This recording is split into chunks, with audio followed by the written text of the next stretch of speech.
Friends, आप देख रहे हैं अपना चैनल विजन बे सपोर्ट। आज की इस वीडियो लेक्चर में हम लोग मल्टीपल चॉइस क्वेश्चंस करेंगे related to 90 degree, 60 degree, 30 degree prism. Friends, generally हम लोग 3 टाइप्स के प्रिज्म इस्तेमाल करते हैं रे डायग्राम पर्पस के लिए। एक जो हम लोग इस्तेमाल करते हैं इक्विलैटरल प्रिज्म, ऐसा प्रिज्म जिसमें ईच एंगल 60-60 होता है। और सेकेंड टाइप का जो प्रिज्म हम लोग इस्तेमाल करते हैं राइट एंगल आइसोलेस प्रिज्म, जिसमें एक एंगल 90 और रिमेनिंग एंगल 45-45 होते हैं। और जो थर्ड टाइप का जो राइट एंगल प्रिज्म हम लोग इस्तेमाल करेंगे, जिसमें एक एंगल 90 होगा और रिमेनिंग 2 एंगल्स 30 एंड 60 डिग्री होगा। तो जो आज हमने आपके लिए मल्टीपल चॉइस क्वेश्चन जो डिजाइन किया है वो रिलेटेड है 90 डिग्री, 60 डिग्री, 30 डिग्री प्रिज्म।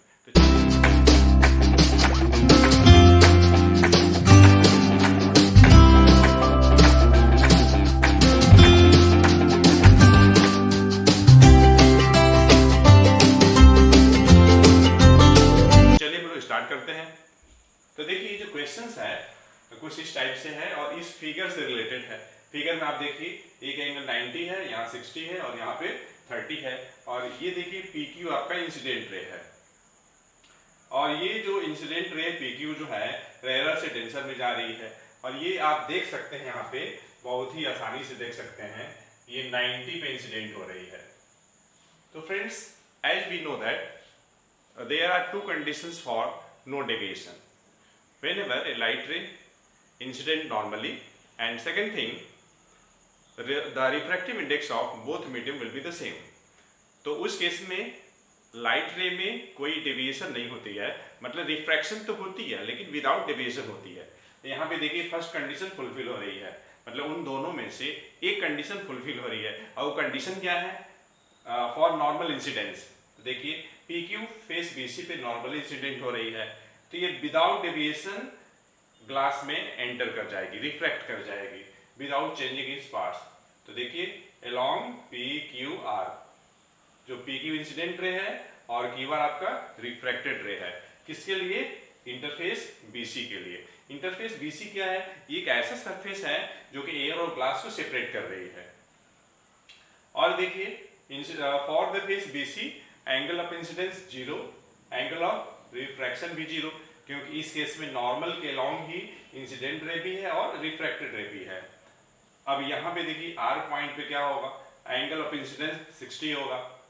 और देखिए ग्लास एयर इंटरफेस के लिए जो क्रिटिकल एंगल होता है, critical angle for glass interface that is 42 degree. ये आपको याद रखना है, ठीक है? या तो क्वेश्चन में दिया भी रहता है।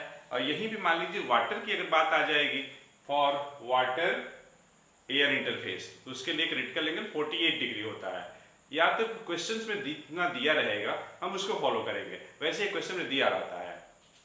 तो यहाँ पे देखिए एंगल ऑफ इंसिडेंस कितना है? 60 है, जो कि क्रिटिकल एंगल से ज्यादा है।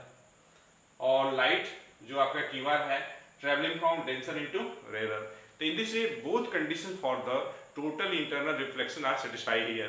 And what are the condition?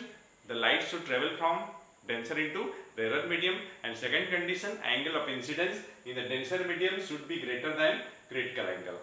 तो दोनों कंडीशन फुलफिल हो रहा है किसके लिए? For total internal reflection. इसलिए जो लाइट रे जो QR है that will gets reflected by following the laws of reflection. तो एंगल ऑफ इंसिडेंस कितना है? 60 है, तो ये 60 पर ही ये लाइट रे आपका QR रिफ्लेक्ट हो जाएगा along RS। अब देखिए RS के S पॉइंट, S क्या है? पॉइंट ऑफ इंसिडेंस है फॉर द फेस AB के लिए। एंगल ऑफ इंसिडेंस निकाल लीजिए, ये आपका 30 डिग्री है। और फिर देखिए आप चेक करिए, light is travelling from, light means RS travelling from denser into rare, angle of incidence 30 degree है, ये 30 आपका। अब देखिए ये 30 है और क्रिटिकल एंगल कितना होता है? 42 डिग्री। किसके लिए? For glass air interface. तो in this case angle of incidence less than 42 degree. It means one condition is fulfilling but another condition means angle of incidence should be greater than critical angle, that is not hold good. Therefore in this case here at the point is there should be only refraction takes place and light traveling from denser into rarer, that's why it will move away from the normal. Normal ये आपका dotted वाली line है, ये आपका normal है, ये जो dotted वाली है ये नॉर्मल है, ये नॉर्मल है। तो नॉर्मल से दूर तो अलोंग एसटी इमर्ज कर जाएगी। तो इस तरीके से देखिए इसी डायग्राम से रिलेटेड क्वेश्चंस है। अगर आप डायग्राम अच्छे से समझ जाएंगे, मतलब उसके रे डायग्राम की हम बात कर रहे हैं, ray diagram of the for the incident ray PQ till emergent rays are ST.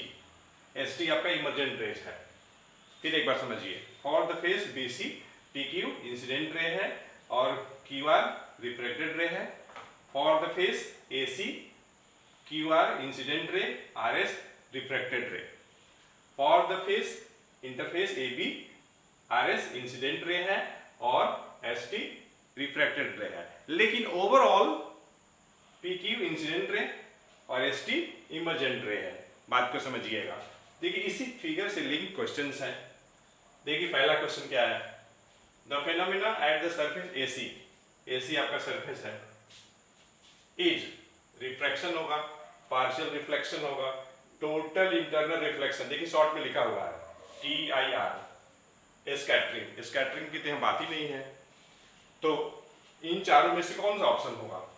देखिए फेस AC से क्या हो रहा है, टोटल इंटरनल रिफ्लेक्शन हो रहा है, मतलब डेंसर मीडियम में ही लाइट टोटली की टोटली रिफ्लेक्ट हो जा रही है। तो आपका ये ऑप्शन जो है आपका C सही हो जाएगा। ये this will be the correct, total internal reflection. Second question देखिए, the angle of incidence at the surface AC is, AC ये आपका AC है, एंगल ऑफ इंसिडेंस ये वाला होगा, ये कितना है 60 है। देखिए 30, 45, 0, 60, 90, तो आपका ऑप्शन क्या हो जाएगा? Answer D correct, 60 degree. Angle of incidence 60 है। और यहाँ देखिए एंगल ऑफ इंसिडेंस पूछ भी रहा है कहाँ पे? एट द सरफेस AC पे। Question number 3, the angle of incidence at the surface AB is, AB कहाँ है? यहाँ पे है, ये AB है, this is the angle of incidence. देखिए बेसिक टर्म एकदम क्लियर होना चाहिए। What is angle of incidence? Angle between incident ray and normal.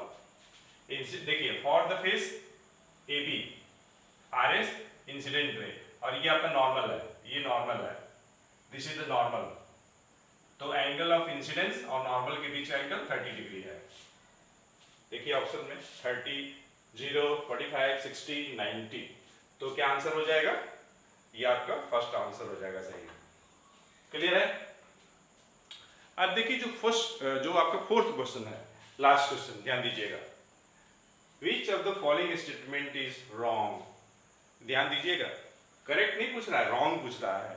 तो क्वेश्चन पढ़ते समय थोड़ा ध्यान दिया करिए। Speed of light ray PQ ये देखिए is equal to speed of light ray ST।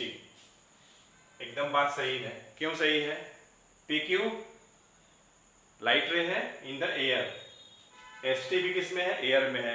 तो सेम मीडियम में लाइट की स्पीड सेम होगी, कितनी होगी? मैक्सिमम होगी, कितना होगा? 3 × 10⁸ मीटर पर सेकेंड होगा। तो ये करेक्ट है आपका ए वाला।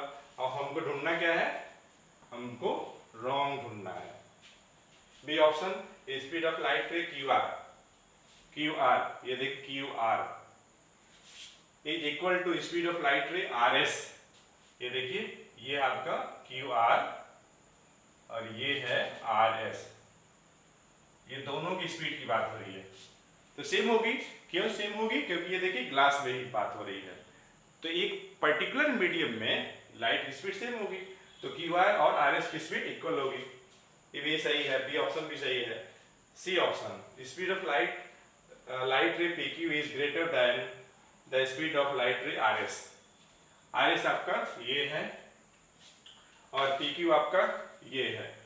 तो जाहिर सी बात है कि एयर या वैक्यूम में लाइट की स्पीड ज़्यादा होती है किसी पर्टिकुलर मीडियम में, तो PQ जो लाइट रे है उसकी स्पीड RS से क्या होगी? ग्रेटर होगी। तो सी ऑप्शन भी सही है। D option, speed of light रे RQ आपका देखिए यहाँ पर है RQ is greater than the speed of light ray ST।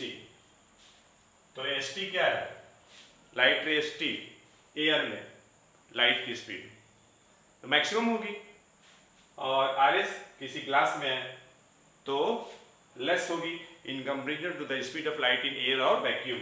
और यहाँ पे देखिए उल्टा बोल रहा है कि आर क्यू, ये जो आर क्यू है उसकी स्पीड जो होगी एस टी से ग्रेटर होगी, जबकि लेस होना चाहिए। अगर ये ग्रेटर की जगह पे लेस होता तो ये सही हो जाता। इस तरीके से इसमें जो आंसर जो रॉन्ग है, कौन सा रॉन्ग होगा, डी वाला रॉन्ग होगा। तो फ्रेंड्स इस तरीके से हम लोगों ने मल्टीपल चॉइस क्वेश्चन किया related to right angle prism means 90 degree, 30 degree, 60 degree prism. तो फ्रेंड्स हमें उम्मीद है ये वीडियो लेक्चर आपको पसंद आया होगा। अगर आपको ये वीडियो लेक्चर पसंद आई हो तो आप इस वीडियो को लाइक करें, शेयर करें, अन्यथा इग्नोर करें। और अगर आप विजन बेस्ड अप्रोच पे नए व्यूअर्स हैं तो इस चैनल को आप सब्सक्राइब करें और साथ ही साथ बेल आइकन को प्रेस करें, जिससे कि आपको लेटेस्ट वीडियो का नोटिफिकेशन समय से मिलता रहे। तो friends, thanks for watching the video lecture. We will meet again in the next video lecture with very conceptual topic. Thanks for watching the video lecture.